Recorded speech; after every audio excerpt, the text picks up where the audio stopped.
Look at. Yeah. Uh-huh. Uh-huh. Uh-huh. This is Uh-huh. my shit. Uh-huh. Oh, my fault. Uh-huh.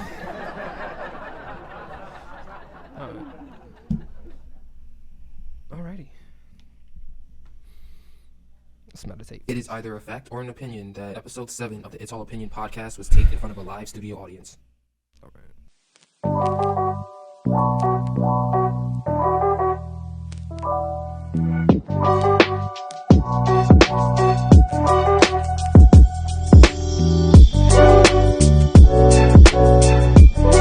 What do I want?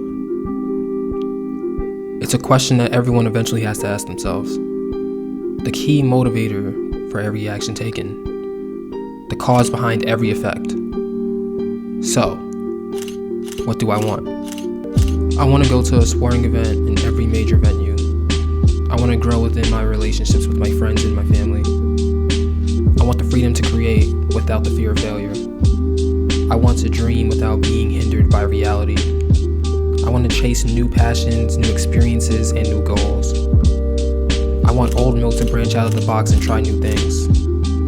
I'm accomplishing some of these goals right now, and I know what I need to do to achieve the rest of them. However, the one thing you should take away from this commercial is, I want you to buy OldMilk merch.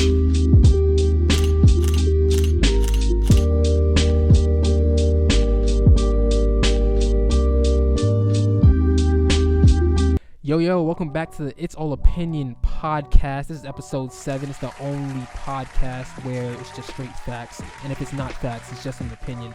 I am your host, Nate Spurlin. Thank you for listening on YouTube, Spotify, Apple Podcasts, all of those DSPs. I'm not going to name them all. There's so many of them. Do us a favor, hit the like button and subscribe to the channel. You don't have to do it now. Yeah. At some point, because Jxhar is here, you know? Yeah. He's mad smart, mad profound. He's going to say something and you'll be like, wow, I should probably subscribe. Facts. So, you know, he's here. But I didn't introduce you yet. You got to introduce you yet. Check out the OldMilk Spins playlist on Spotify and YouTube. Check out the OldMilk merch on oldmilk.co. And check out all the OldMilk content on oldmilk.co as well. Before we get into it real quick, just shout out to everybody who's going through it. It's a lot of stories going on. It's a lot of just mass tragedy going on. So like, however you're getting through the day, congratulations, round of applause for you for getting through the day. I think you need that. So there we go. That being said, let's actually get into this real quick. I am here with Gwen Stefani superfan, Runaway Roses founder and artist Jxhar. Jxhar, thank you for being here. How are you doing today? Correct. All those things that you said are correct. I am all of the above and more. Yes. But I'm happy to be here. Happy to be here with you, bro. Kicking it, chilling on this nice, amazing day. You know what, man? I'm so happy to be here as well. I'm just glad that it's not hot, because if it was, it would be a completely. You'd see me in just a t-shirt. It's black is too hot for that. You feel me? So, So that being said, well, not to spoil a surprise or anything like that, but you have an album coming out. I do. What's the name of it? Dear Mr. Dreamboat. Dear Mr. Dreamboat. So I'm just gonna call you Mr. Dreamboat. Yes. So Mr. Dreamboat. Yes. She doesn't love me anymore. What are you like? What do you recommend? Well, what happened? You have to tell me the story. It's not as easy as she doesn't love you anymore. What happened? I the spark just left. We usually go to we usually take the train together, and that's really the basis of our love. And I was on the 3 with her one time, and she just didn't look at me the same way. You see, in that type of problem, you gotta learn to diversify your love. If your whole basis of your relationship is just off the train, and you gotta make sure you venture on every train. You gotta be on the J train, the G train, the S train. You gotta be on the shuttle, bro. You gotta take the shuttle just because you love it, not even because you want to go no place. You know what? You changed my life. Thank you for that. Thank you for that. You're welcome. I try. That being said, I did start off this podcast with something a little somber. So just to kind of ease into this conversation, with the news cycle just being continuously worse, and with it just bad things happening every day, how do you stay focused on your goal? Like, do you meditate? Do you maybe fence? Do you like what do you do to stay on track, stay focused? What do I do to stay? I mean, honestly, I just do it. I don't know how as easy as Shia LaBeouf says, like, I literally just get up and do it. I feel like I have no choice but to get up and get to that bag every day. I don't know what else I would do with myself if I'm not hustling, I'm not working. Like, I don't know what to do. Like, even in my sleep, like, I'm coming up with schemes and plans to take over the world. Like, where do you do your best thinking? Where do I do my best? Because for me, it's in the shower, and it sucks to be in the shower because, like, you have a thought and then you can't, like, get out and bust your ass on the floor to, like, make sure this thought is kept somewhere. So, like, where do you do your best thinking? Where do I do my best thinking? I think it's kind of all over the place, to be honest. Like, I wake up randomly and I'll be like, I have an idea. Or, like, there'll be plenty of times, like, it'll be random. Like, I'm a very, like, spontaneous in the moment person, so a lot of my ideas come up, like, they just don't make any sense, actually. Like, they don't make sense on paper. They don't even make sense out loud when I say it. But I just have to do it. Like, once I do it, I'm a very visual person. So once I could, like, do it or show you, you just get it. Like, you're just like, oh, okay, well, that makes a little more sense. So I'd say, but honestly, my best ideas come fresh off hitting the spliff. I'm not gonna lie. Fresh off hitting the spliff. I'm not gonna lie. My ideas may bust. I'm not. Hey, just to clarify for the audience, he said just do it. We are not sponsored by Nike. We are also not sponsored by any weed dealer at all. No. That's just Jxhar being himself. Yeah. Just because, you know, but if you gotta pay. If you would like to sponsor us, weed dealers, THC companies, we are taking submissions. Do you see that over there? Like, come on, like, contact me. You know, you feel me? Immediately. So I kind of hinted at the fencing that you do. First of all, can you talk about what started the development in your interest of fencing, and also sell it to me, someone who the most fencing I've ever done is on the Nintendo DS. I'm fucking weak. Okay, so I started fencing when I was in the 3rd grade at my old school children's storefront, and it was like this kind of program where they have underprivileged, you know, students in the hood. They teach them fancy white sports. So one of the sports that we got was fencing, and, like, I was nice at it, and I was one of the kids that after, like, the program started in the school, I took the program in the summer. Like, my mom just signed me up for it, and then and after the summer it went so well that, like, I just signed up for, like, the regular all year round program, and I did it from when I was in the 3rd grade until I was 16. Like, so I'd been doing it for years. Like, I had played with people who were world champions. I had played with, like, kids, like, young people, like junior champions and stuff like that, but still world champions nonetheless. Like, so I did that, but I went to the program. I was actually taught by, like, one of the first African American fencers in America. It's his program, Peter Westbrook. It's a really good program. I recommend every kid in the hood, and if you're in New York and you're looking for something to better your life with, you know, definitely try fencing. It's a fun activity. And just because you're black and you know how to fence, schools are gonna eat it up. And that's honestly why, like, that was one of the main things. It's like being black and fencing. It was like, who else is touching me? The name of the game to get into college is definitely obviously academics and your SAT, ACT scores and stuff like that, but also just, like, extracurricular activities. Like, they probably saw you were fencing and were like, oh, let's get him into our institution. How about, and he raps too? Wow, like, wow, you know. So that was actually before I started rapping. Oh, was it? Oh, so yeah. So okay, so when did you start rapping? I'm pretty sure I asked this question before, but rapping filled up the hole in fencing for me, actually. So, like, I feel like I kind of took up rapping because I stopped fencing. So, because it was around the same time, like, that's actually why I quit fencing. Was my mom wanted me to go to school, like, she wanted me to go to, like, some private college for fencing, and, like, wanted me to train. And I was kind of brought to a position because I was doing it for years and I was good. So I kind of got to a skill level where they were like, either you go on like national tours and start really taking it serious and doing it, or you don't. And this is just like a fun thing. Mm-hmm. But you have to make a choice. And I just left it. I was like, I'd rather do music. I really want to do music. I'm not going to look back. If I do music, I'm going to invest in it. Like, I'm not just going to give up and quit. And I told my parents, and they believed me. You know, it's like, all right, cool. So, yeah. So would you say music is artistic fencing? Yeah, definitely. Okay. It's definitely, it's because fencing was helping me get out, like, a lot of, like, emotions and, like, you know, feels and stuff. And it was a way that, like, I could get out, like, those vulnerable emotions and stuff in a way that was healthy. Mm-hmm. So, yeah. Okay. So I have one more question before we start getting into the nitty gritty of your album. Okay. This is we talk music industry all the time. I just Of have course. one general question. Do you Okay. think there's an over reliance on TikTok in the music industry today? Yeah. I Okay. think a lot of artists specific, like, the fact that there's a term called TikTok rapper shows you that TikTok is overhyped. Mm-hmm. Like, that you're not a rapper in the rap industry. You're just a rapper on TikTok. Like, it's like the same thing with SoundCloud. Why SoundCloud rapper was so offensive? Like, to just like, I think a lot of rappers was because it's not like I'm a real rapper. It's like I'm only valuable on this app. Outside of this app, no one gives a F about me. No one cares. Oh, no you can one, curse. It's all good. Oh yeah.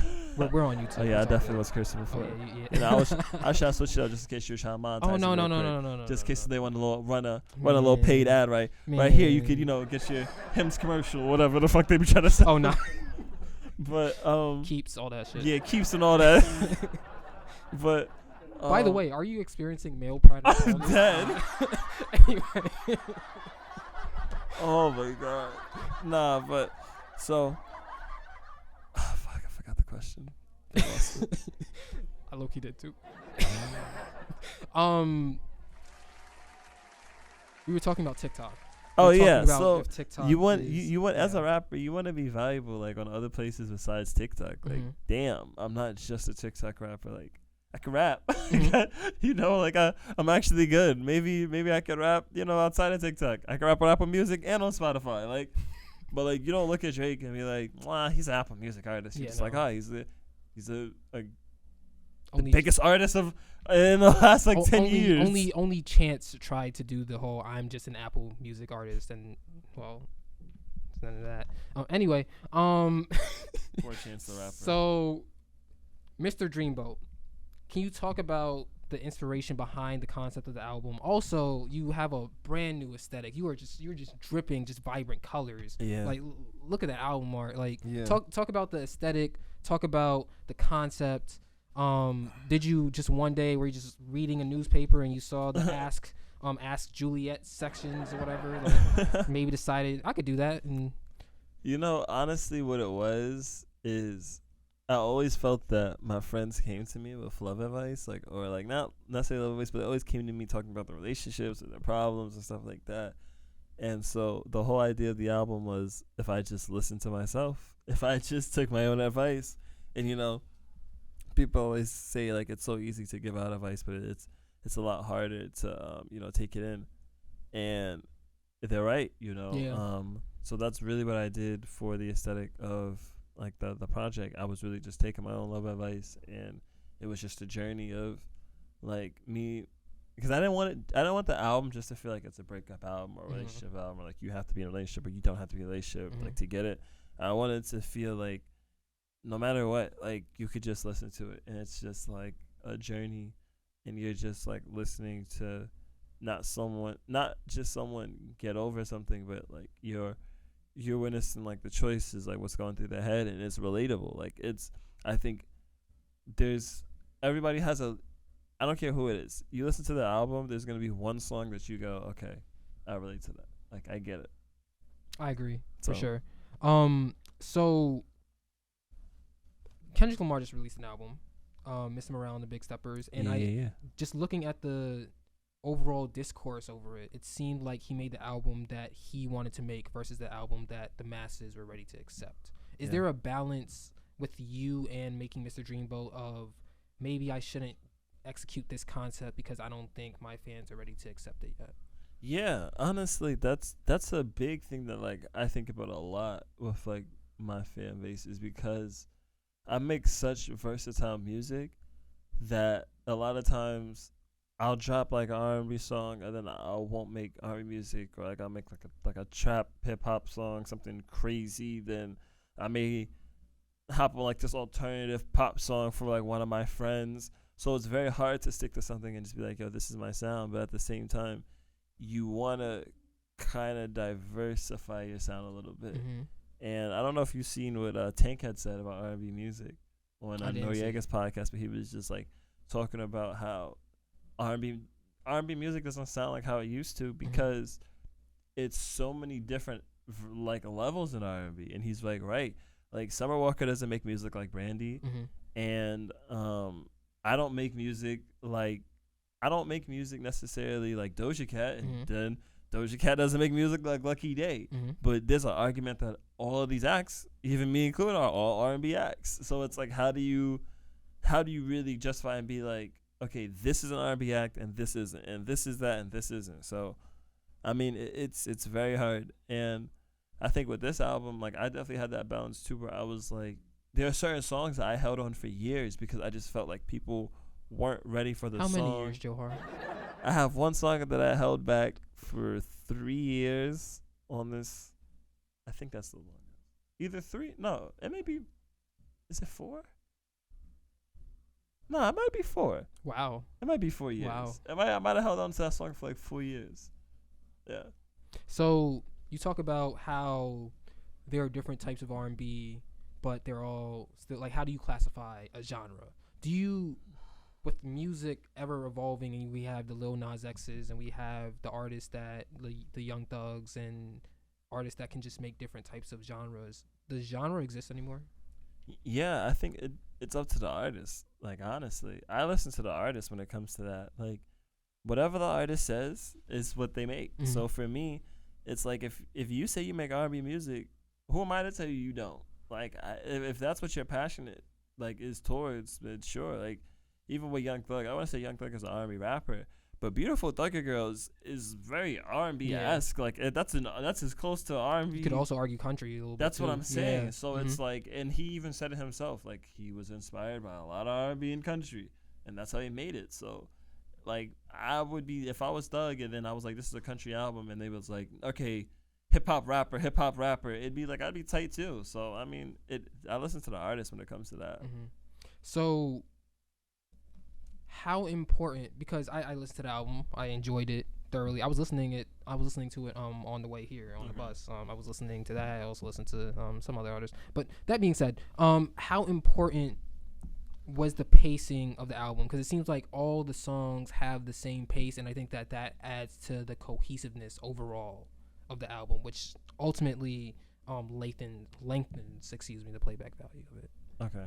Oh wait, before I get into that, should I tell the story now about the 3-year song? Tell the story about the 3-year song. The 4-year song. Oh, the 4-year song. Or 3.5 years. Yeah.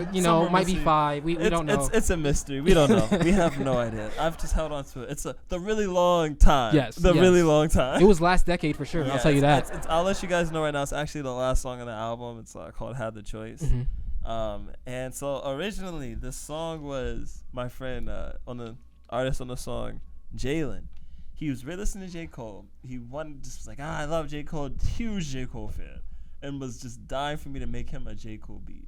So I'm kind of messing around, and I make the beat, and I have my speakers in the dorm, freshman year, no F's given, speakers is on blast. I'm waking up like, I was really one of those, like, I was a music business major at my school, and I let people know, like, I'm really into this music shit. Y'all don't like it. Y'all need to change floors.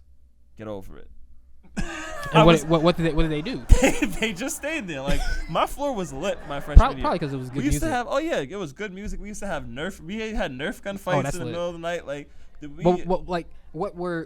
could you run into someone else's room and just like start shooting them no matter what they're doing? Oh yeah. I bet. Because that's I'll tell lit. you. So originally, like, we was like the coolest like group of like black guys in that whole hall. I'm not gonna lie. So one day, like me and my roommate was going to Walmart. We got some Nerf guns, came back, started shooting each other with Nerf guns, and all of a sudden, like one I'll never forget. I forgot his name, but I never forget him. He runs. This little white guy runs to the room, glasses on, tiny as hell, and goes, "I want to play too." Pop, shoots my man Damani in the face. Damani is like 6'5", like a basketball That's intentional. player. That's intentional. So he just looked down at him and he's like, and out of nowhere, all of us just point our guns and just lit him up right there. We smoked him. So he didn't play again. Nah, he never played again. He got smoked. Like he had to get hit. It was like 45 shots. Like I'm not gonna lie. No. He got lit up because I had the shotgun. Mine just kept reloaded. I was double packing him. I was trying to get him out. Sound like an Atlanta trap song. Yeah, drill song. Yeah, drill music. So my college floor is definitely lit. But back to the song. Mm-hmm. The song though, I'm blasting it. The beat is bumping, and I'm telling him, he's like, "Yo, the beat's so good, I don't know how to rap to it." And you know, I'm feeling myself. That's a good compliment. So he say that, he go, "Nah, it's so hard. I don't know how I want to start this." Wait. Break that down for me as an artist. How is a beat so good that you don't know how to rap on it? It's so good that you're scared that if you start it up, that you're gonna fuck it up. Okay. So it's like, it's more like, if I don't catch this the right way, they're gonna be like, yeah, they're. What? I mean, look at what happened to Jack Harlow. I mean, but seriously, He said it, not me. But seriously, the first thing everybody said was, "Yo, the production is way better than anything else," and they felt like the beat bodied him. So you gotta body the beat. Yeah. So he heard it and was like, "Yo, I don't know how to start this." We fucking around, and then I'm like, as a joke, I was like, "Nah, like this one those miracle spiritual type of bars. Like you gotta start off like her name was Brooklyn. She was born in Mississippi. She got dreams of coming to the city." I'm not gonna lie. I'm not gonna lie. On the bus ride over here, when I heard you say that, I was like, He was like, "Those are surprised." That right there, man. That's. They're like, she said her name was Brooklyn, but born in Mississippi. She had the dreams of cooking for niggas in the city. And then I was like, and then I heard it, and everybody in the room was like, and I was like, and I'm like joking. But I heard that too, and I was like, "No, that's kind of fire." No, I mean, and I was like, I looked at him, I was like, "Yeah, I might need a feature on this song," because originally it was just his beat, and I was like, "Yeah, I think I'm gonna need a." And then so literally what I did was I extended the beat a little more so I could get a feature, because I was like, "Nah, yo, I'm just not about to give you this heat to yourself." Yeah. Nah. So I did my verse on it, and I had the hook, and I was like, "Yeah, like give point faith for brand rape." Like I felt like it was like one of those type of Jesus walks types of beats. Like, and I really do love making like gospel beats, like those gospel hip hop beats, because it's like I get to talk about something that I don't usually publicly talk about, like my faith or anything like that. But on like the different songs over the years, that's like the only time that you ever really heard me talk about it. Like on I'd say like on Bad Days Are Forever, it was Save Us. It was like Save Us was that song, and people was like, "Yo, what?" Like, and I remember some people always tell me that they love Save Us so much just because like of what I'm talking about. So like on this one, we came back right. You know, I made this beat. I made the beat, and after I got Jxhar on it, I really waited for I waited for years for the song, simply not because like I thought it was bad. I thought it was so good that I was like, I want to put this on a project where it has to be like a pinnacle. Right. Yes. Yeah. Like it doesn't. This isn't something. This is like our trump card. Like we don't want to just waste this right now. And I was like, I'm gonna make an album. I'm gonna make something, and I'm gonna be like, this is how I want to close it. But I always knew that like it was one of those songs that it needed attention to, whether it was the opener, interlude, or the closer. It had to be like in a pivotal point for the project. Interlude. I'm gonna tell you straight. Oh no, that can't. That's way too hard. I'm gonna say like because the only way I can see it working as an interlude is like if you cut it off halfway through and then like you leave everybody like, what's wrong with you? Like I wanted more. Yeah, and like literally, it's like the longest song on the album simply because I felt like it was important. And even when it was because originally, like I said, it was me and Jxhar, and I got my man Spincity Chris on it because Chris, first off, me and his like connection, like we're here with it. Like we could just work for hours and hours on music and never have to say anything to each other. Like he'll just start rapping, he'll play me something, I'll just hop on and start rapping. Like we know where we're going with it. It's like an old married couple. Exactly. Like we just hop in with it. Like we tight, we cool with it. Like that's really my guy. And me and him, we working on something in the future. I'll talk about that maybe later. What is that? We working on me and him working on a little project. I'm not gonna lie, me and him working on a little collab project. Hopefully we get it out to the people soon. If everything goes according to plan in terms of scheduling, when can people expect it? When can people expect it? I don't know. When can people expect that album? All right. 2022 or 2023? 2023. Okay. I'll say 2023. Okay. Yeah. You may get a single. I'll say this. You may get a single in 2022, but the album, the project. It's gonna take some time. Like we really, and we there with it. Like we actually have like enough songs for a project. Just if we just want to throw some together, that's not how we work. Like we really want to build something. So I'd say 2023, me and him gonna put something out. But yeah, he hopped on the song, Had The Choice, and it fit perfect. Chris is he goes to church. Not to put his business out there, but like he is a man of faith, so it just sit right in my system. Even when he was like what he was talking about, like I was like, oh, he really spitting the Lord's good word on this beat. Okay, go on, Spin City. So shout out to him. So what is, because you originally made the beat for someone else, how did the song fully become yours? I had the beat forever. I had the song forever, and I was like mixing it. And Jxhar, I had asked him actually for a while. I was gonna originally Had The Choice was supposed to be on Bad Days Are Forever. That's how long ago I had it. like for real. Like I think Had The Choice was like one of like the first songs. Would that have also been the closer on Bad Days Are Forever? Yeah, it was gonna be one of the closest on Bad Days Are Forever. But would Save Us and like would Save Us in another song that I was like, it would Save Us and Fables. Fables is my shit. I'm not gonna lie, Fables is probably still the best song you ever made. That's like my favorite.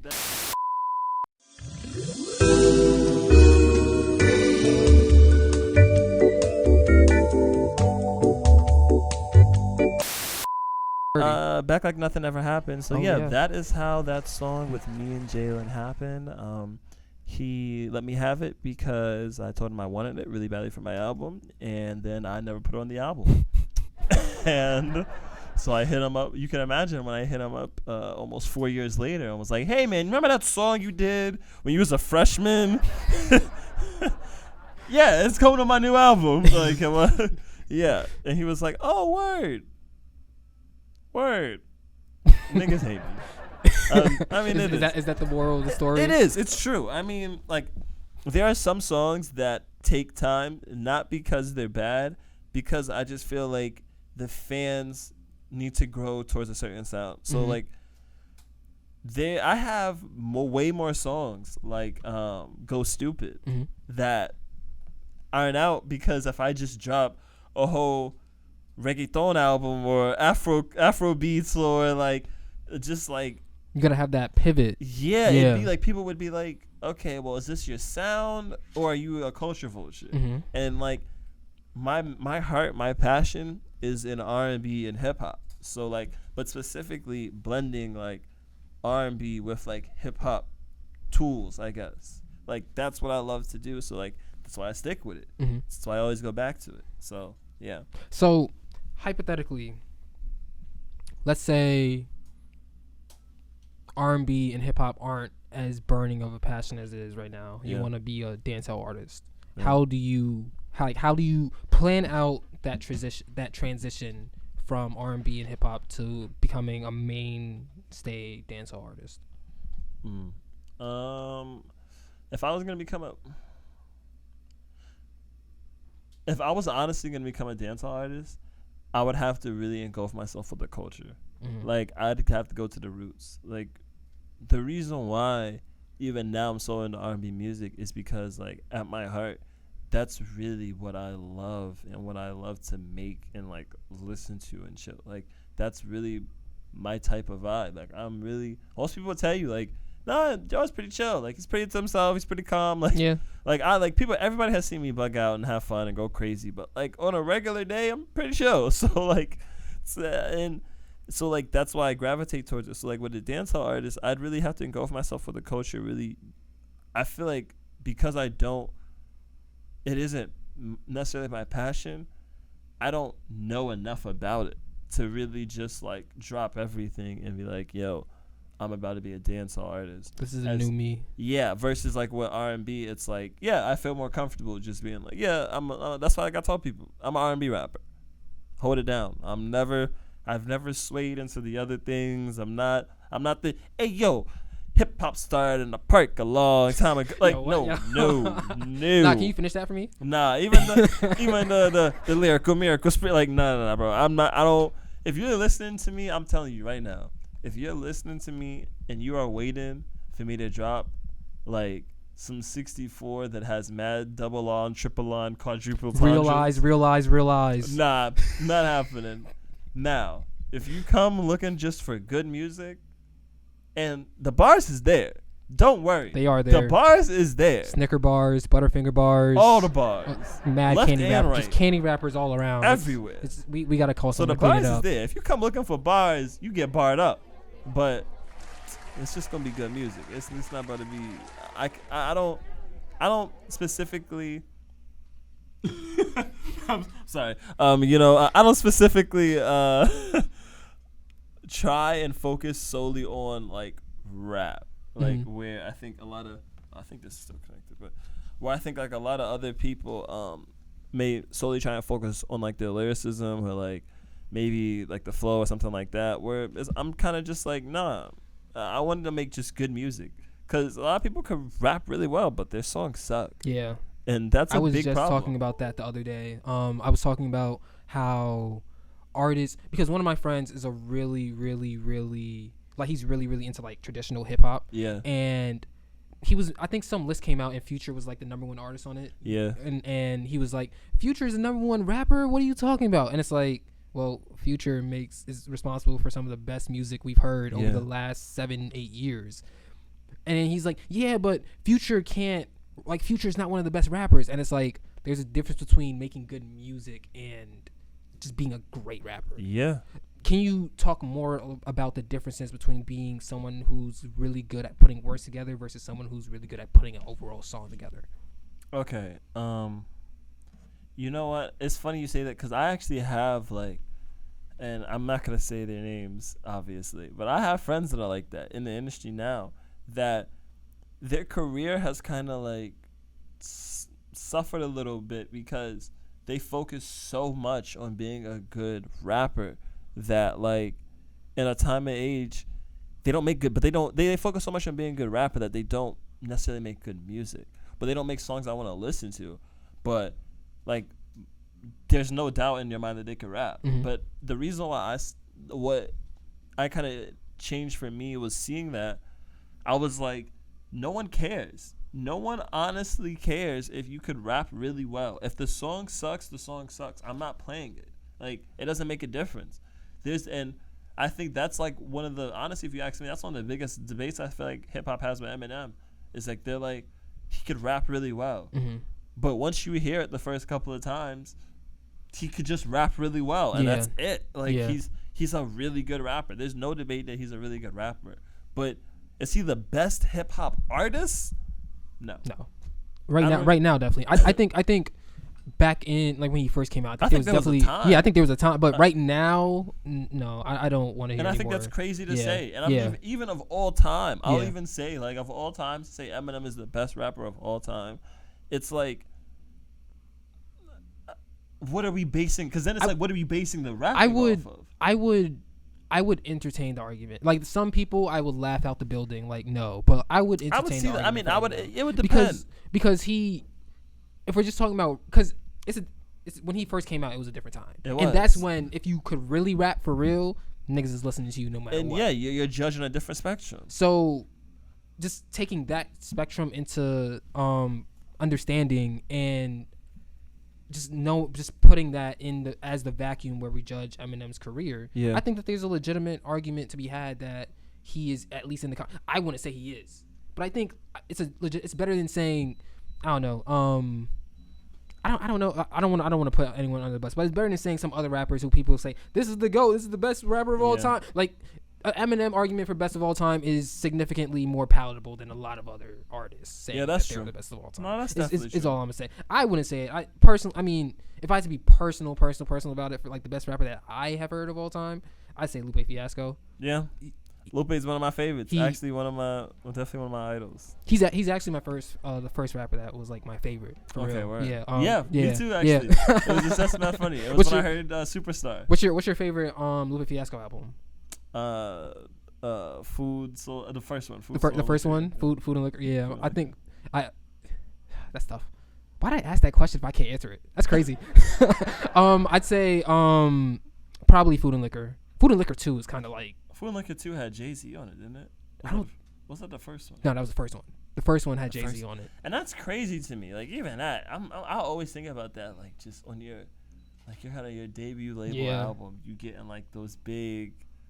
Cause like Hov, he was really supposed to be ushered in as like the next Hov. Like that's what Jay-Z said. He was like, he's better than me. Yeah. And like you getting the cosign from Hov at a young age. If we're talking about content and overall putting words, I mean Jay-Z is a legend, but Lupe Fiasco is one of the best rap. He's a different beast. Did you hear that he's teaching a class at MIT? About rapping? Yeah, like it was just announced like this week that he's a professor at rap. I made this start taking some summer classes. I'm not gonna like because I may need Lupe to help bar me up. I'm not gonna lie. I just want to know how he created Superstar. That's one of my favorite songs. You know what else is a really good song? Do you know Daydreaming with Joe Scott? Yeah, that is a really good song too. Come on, we in Philly. That's the home. They play this song. They play that song all the time. You know. Come on, you know that's like the home and heart.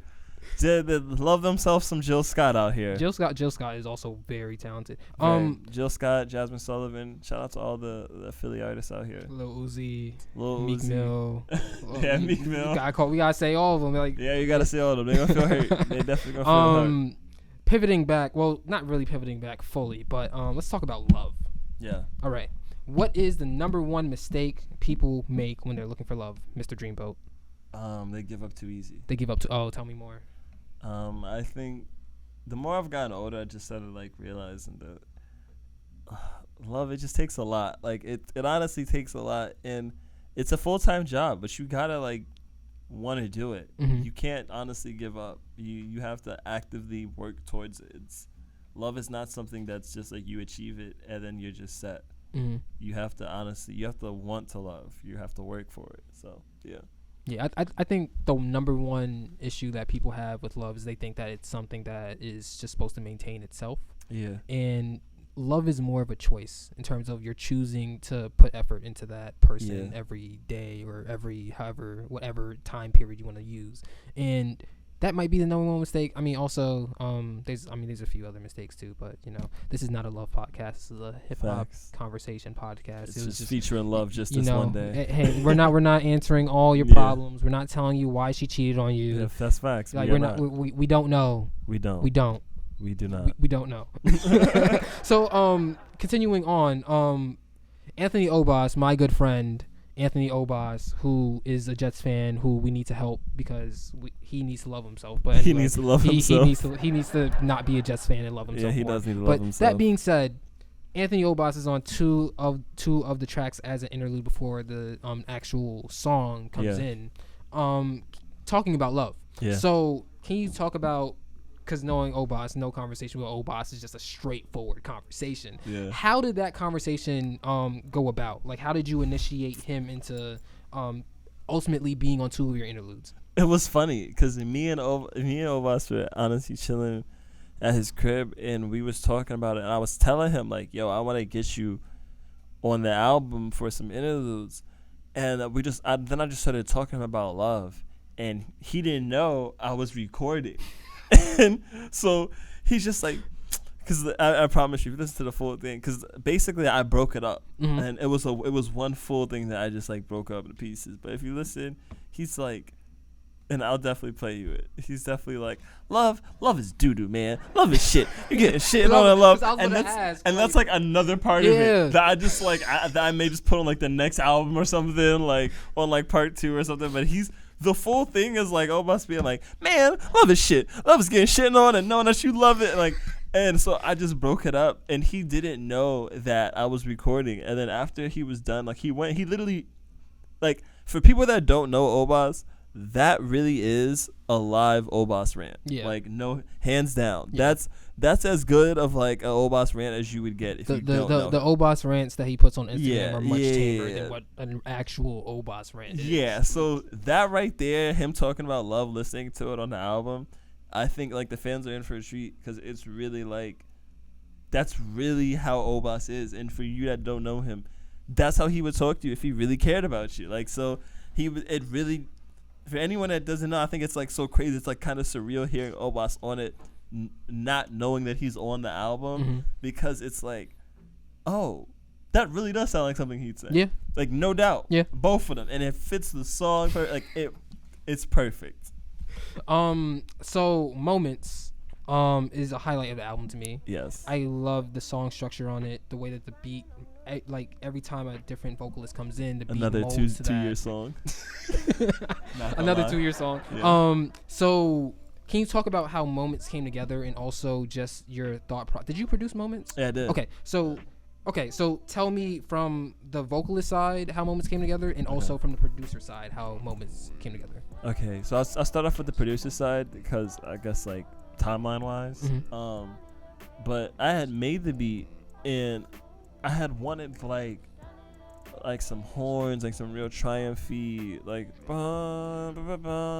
like, so I had made Moments, and originally it was just me on it, like, and this like from a vocalist standpoint, it was just me on it, and it was just me like lost in the moment and drowning in the wave. I lost in the moment. Not to cut you off, I love how that part comes together specifically. It just like drops in, and it's unexpected, and it like kind of, I love listening to it because it kind of feels like it's like it just like takes your heart, like it just like takes your heart away. It's also like, the little the bass of that beat too, like how it just continues on with it. It's like more of a, it kind of feels like you're in the air, or you're just floating. Yeah, you're like just floating. Literally just floating. And that's really what I wanted it to feel like. So originally it was just me on it, and I didn't really like it. Like, I didn't really like my vocal on it, and that was kind of a big thing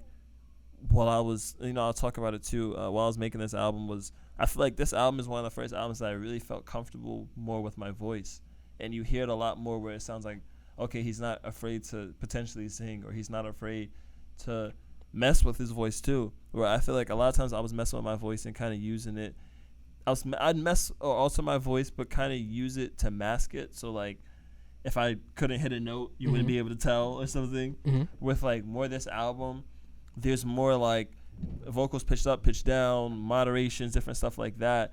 And the reason for it is because instead of me masking it, it really adds a element to it. So like when it drops in and you hear like that deep, like lost in the moment, like you really feel it. Like you feel like down on your luck. You feel like you kind of feel all of that. And but how it came together with the vocalist part was I'd had the song for a year.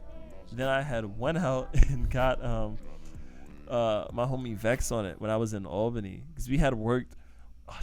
Vex is definitely gonna kill me, because we had worked on like 3 songs, and none of those songs have come out. This was one of the songs, Moments. I literally was just like, yo, just lay down like some backgrounds for the hook, smoked it, and like literally hearing her just come in, it's like an angel. Like every time I play it, it's like I feel like heaven is just opening up. I'm like, oh my God. Getting ready to transcend like, to the next level. It makes me want to cry, like it just hearing it. So, yeah, I got her on it. Then we did that. We did 2 other songs. None of those other songs came out. I'm sorry, Vex. When will they come out? I got you, Vex. But yeah, then I held on to the song because I was like, it was literally just the hook and that was it. And when me and Sama, when me and Sama linked up, goes also Sane for y'all that don't know. He's on the album. Me and him were on Fly Away together. When we had linked up to do Fly Away, I had played it to him and I was like, yo, I'd love to have you on it. And he killed it. Like, he got in his bag and really went crazy. And I was like, okay, this is beautiful. This is it. And I knew from the jump, I was like, this is going on the album. Mm-hmm. So from the vocalist standpoint, yeah, how did that come about? My verse was actually the last thing that was added. Mm-hmm. I did not have a verse on it till like one of like the very end, I believe. And well, you would be on the hook. Yeah, I was on the hook. Without the verse. Okay, yeah, I was on the hook, but I wasn't on like I didn't have like the main verse. Well, because I just didn't like it at first, and at first I was really considering getting like someone else on the verse and literally just me being on the hook and having like the production credits, but I really kind of just like got in my vulnerable bag, and that's really I think that's. Personally, I feel like that's where I shine as an artist. Is like when I get vulnerable, I really do feel like I am untouchable. Like I am that artist. Like I don't think niggas come near me. When it comes to like opening up and getting into that vulnerability and being able to like share and talk about stuff like that and doing it in a way where it's not corny and it comes off like thorough. Mm-hmm.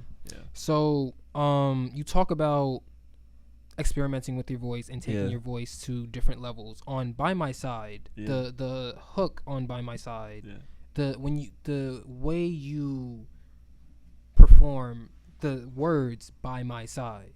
Oh, that's not me on the hook. That's not who's so that? That's actually a vocal sample that I used in Arcade that I chopped up. Oh. Yeah, so when I was making the beat, and it was I go through so many different weird phases. That's why I love putting together albums because I literally it's like me listening to like, oh, that's how I was in January. Oh, that's how I was listening. That's what I was listening to in February. So when I made By My Side, I was in this phase where I wanted a lot of my beats to have hooks already on them, like incorporated somehow, so I could literally just get on, spit the verse, and that's it. Because like what I was listening to, I really love Tyler the Creator from the artist standpoint, because a lot of times I'll see how I'll pick up a lot of tips from him, and I'll kind of just incorporate it. And he was talking about how one of the things that he had said was on Flower Boy, he was like, I didn't really rap that much. Like, this is the minimal amount of rapping I have done. He hasn't. I mean, well, aside from the last one, Call Me If You Get Lost, he has Flower Boy and Igor was not. Yeah, barely any rap. Nah, he really wasn't rapping. Yeah. So when he said it, I was like, fuck, I don't want to rap like that either. I was like, what am I doing all this extra raps for?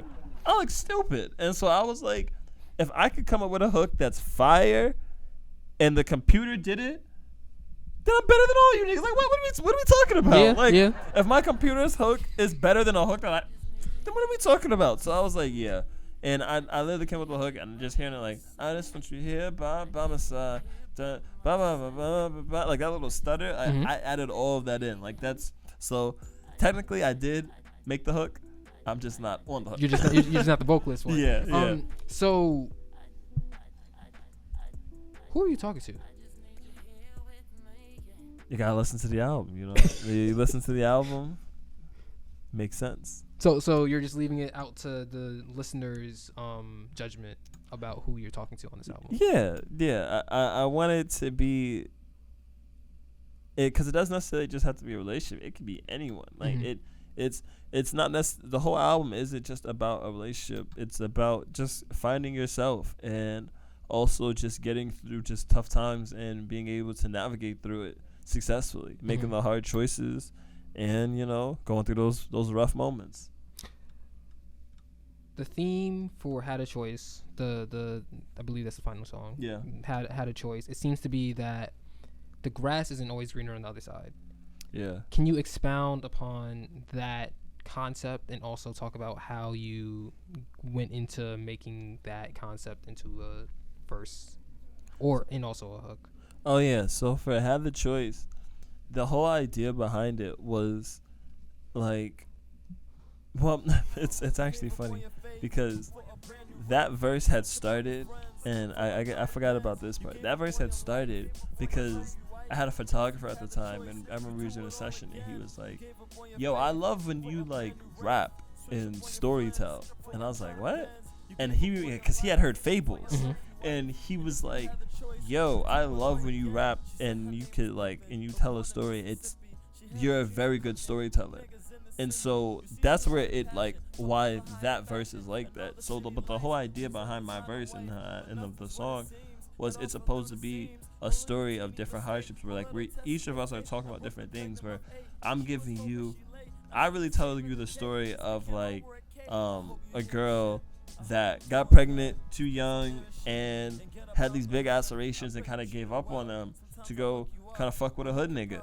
And I'm like, you looking back on it, if you had the choice, you would still do it all again and end up in the same predicament. And like, it's Jxhar talks about like, dealing with school and like having like the patience to get through stuff. Spincity Chris talks a lot more about his faith in that, and kind of just like finding the strength to get through it. And we all had choices to make. And even the outro, where it's me talking to Mr. Dreamboat, like me, Jxhar the artist, like kind of talking to Mr. Dreamboat. The thing he really says is like, I can't make the choice for you. The choice is yours. And I wanted to end the album right like on that point, because that's the whole idea. Is like we can't make that choice for you. That's really up to you. The choice is yours. Have you ever lost yourself when loving someone? Yeah, I think that happens a lot. I think that's honestly the easiest thing to happen, and it happens to most people. Is that a lot of times people can't love someone else without like losing themselves, and where it's like, I want you to love me, but I also want you to take care of yourself. Like, I don't want you to just walk around stank ass all day, because you over here trying to hold it down. Like, oh, nah, babe, I'm taking you out on a date, so you just aren't showering and you gonna take me out like that? Yeah, like the whole restaurant could smell you. Yeah, like it's a seafood restaurant too. Like niggas ain't trying to smell that. Yeah, nah, I'm good off that. That's crazy. Yeah, so yeah. If you had to select 3 tracks that are, you need to listen to this no matter what. I don't care if you listen to the rest of the album. Just these 3 tracks will tell you who I am as an artist. What would they be? Let me think. That's a good question. I'm looking around. You see, I'm looking around. If I had to pick 3 tracks, they'd be. I feel like you have to listen to Moments. I agree. That's one of mine. You have to listen to Had the Choice. Okay. And you have to listen to 1-800 Dreamboat. I have Moments, I have Had the Choice, and I also have Bout Me. Bout Me? Yeah. You know what? I was thinking. Yeah. Okay. Yeah. For y'all that can't see it, y'all that not on the visual, my girlfriend is also agreeing. So that's a yes. That's a yes for me. So I'd say yeah. Bout Me. So we're all in this room. We're all in unanimous decision that it is Moments, Bout Me, and Had the Choice. Yeah. We're good. Okay. Why do you say Bout Me? I'm curious. Off the top of my head, I do not remember. I just know that if I'm listening to it, I'm like, okay, Bout Me, that's the one. Like, I just know. It's one of the songs that when I'm listening to it, because I listened to the album 3 times. Third time I'm going through, I'm like, okay, love the song. Where's Bout Me? Okay, next one, love the song. It's not Bout Me. Like, where's Bout Me at? So I can give you a more extensive explanation once I listen to the song again, because that makes sense. We're here, but. Yeah. No, for real though. That definitely makes sense. Nah. Yeah. Would it be fair to call this album a breakup album? You mentioned that you kind of alluded to it earlier. I didn't want to. I wouldn't say it's a breakup album. What I say it has. Okay. It has some moments of breakup. It has some moments of toxicity. Because that last song is very pointed.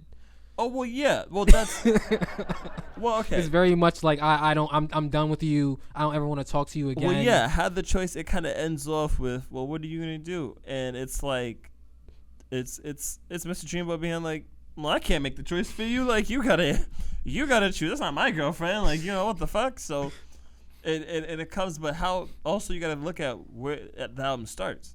The album starts off with, me kind of coming to Mr. Dreamboat kind of broken, or like down on my luck, and then being like, well, how did we get here? And then that's what the whole album is about, is like, well, how did we get here, and how do we kind of move on from that? Or like by the end of the album, I'd say like by the time you get to like 2 a.m. in Philly and 2 a.m. in Philly is the first song that going through it the first time I was like, okay, this is Jxhar's mad at someone. Jxhar ain't trying to talk to nobody again. He wants every soda they drink to be shaken up so it messes up their clothes. Oh my god, no, awesome. You know what, Baby Blue is probably also low key one of like my favorite. Like it's Chance. That's like the cleanest toxic verse you could get out, cause he's just like, I don't want you to die or to like you to catch AIDS or something. But every time that it's a Friday, you busy on Fridays and you work at a Friday. That is something that like that sucks. That's something that you wouldn't want to like. If you really get down deep into it, you don't want to wish that away. So it's like that's so yeah. Like there's 2 a.m. in Philly, and it's so funny because I made 2 a.m. in Philly and Bout Me at the same time. I made them literally within a day apart, and oh, you were going through it. How it started was and I won't lie, Bout Me and 2 a.m. in Philly, I was tight as fuck. And so I was tight as fuck. And the first thing that came to my mind for Bout Me was and this is such some toxic shit, but for Bout Me, Let's get into your future bag a little. I literally made this song because I was like, if I pulled up at a picnic or at a barbecue or like a birthday party, and my ex-girlfriend was there, and this was 20 years later. Like, I'm like 40 or something. I got a wife, got kids, all that. Would you still be thinking about me? And it's like, and that was the whole idea of the song. It's like, even though the hook is like, you still think about me every time you're around me. Do you ever just wonder how it all went under? You still think about me when you with your new nigga. I felt that. And literally as soon as, and it's so funny because when people listen to it, as soon as the second part comes, they're like, oh. Like everyone's like, oh, he said it. Like you could already feel like that's where I was going, but I very blatantly was like, do you still think about me when you're with your new nigga? Like it's no games. It's because that's what the whole idea is about. It's like, if we ran into each other 20 years from now, would you still think about me? Like, do you still think about me when you're with your nigga? Like, yeah, we moved on and shit, but do I still come up? Do you still wish that you was with me? Yeah, that's it. And 2 a.m. in Philly, that was kind of like, and it's so funny, that was like my test toxic start, because that was actually one of the singles for the album. And that idea behind the song was, it was like me telling a girl, like, yo, I really fuck with you, but I don't need you. I like you, but you don't have to be here. And that was the whole idea. Was like, even in the hook, I'm very clear on this album. Like, there's no subliminals. It's clear throughout the. I'd say you understand. Yeah. It's pretty clear throughout the album. And on the hook, I literally tell them, I'm like, yeah, but I ain't scared to let you go. I just had to let you know. Like, it was like, so it was very clear. Like, yo, I fuck with you a lot, but you can get replaced. I have a mild question. Yeah. It's just a weird tangent question. Did you record 2 a.m. in Philly at 2 a.m. in Philly? You know, I recorded 2 a.m. in Philly. I was out late night, and I was tight. just to look back. But I was tight at a former young lady that I had known. And I was sitting outside. I was looking up at like the sky, and I was like, yo, it looks beautiful out here. And I was like, it's really like 2 a.m. and I'm sitting here chilling, Me and the spliff to the self. Okay. So you did record it at 2 a.m. in Philly. It might have been a little late. It might have been like 2:40. Okay, you know what? We'll let you. Because I was gonna say if you recorded it at like noon and it's like I don't know in North Carolina, it's like because I was about to hit you with the boo. you know, like we got him. Like get out of here. Okay. So my last question before we wrap it up. Yeah. Well, before we get you to speak your piece and talk about whatever the fuck you want to talk about. Okay. Word. Wow, I just cursed. That's crazy. Anyway, that being said, as a creative like you is always thinking ahead. It's so clear. How do you hope to evolve as your career continues?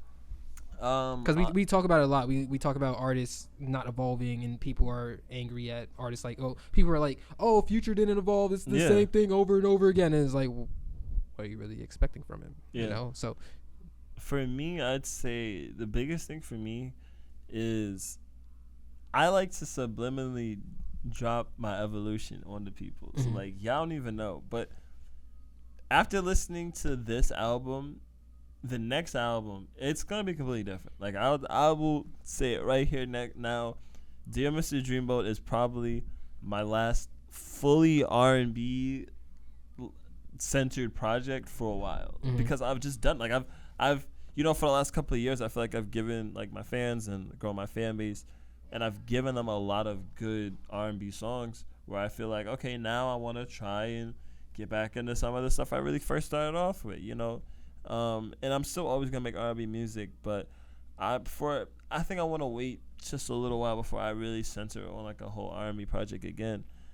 But I like to – there are certain songs on this album and that I did production for, like even on Moments, that you're going to hear again on the next one. And you're going to be like, okay – this is where he was taking us. This is where like we're going from there.